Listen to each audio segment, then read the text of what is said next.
Hi friends, అర్జునుడు మరియు కర్ణుడు ఒకరితో ఒకరు ఎప్పుడు ఎందుకు పోటీ పడుతుంటారో భీష్ముడు తెలుసుకోవాలనుకుంటాడు.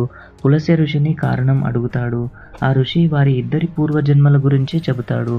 శివుడు బ్రహ్మ తలను తొలగించినప్పుడు బ్రహ్మ కోపంతో తన నుదుటి చెమటను నేలకు విసిరేస్తాడు. ఆ చెమట నుండి ఒక ప్రాణి ఏర్పడుతుంది. ఆ ప్రాణితో శివుణ్ణి చంపమని ఆదేశిస్తాడు.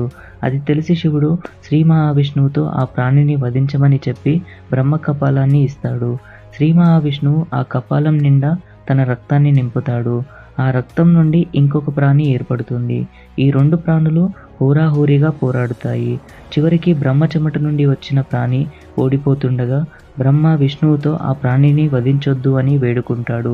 శ్రీ మహావిష్ణువు ఆ రెండు ప్రాణులను ద్వాపర యుగంలో ఒక గొప్ప యుద్ధంలో పోటీ పడేలా చేస్తానని ఆపుతాడు.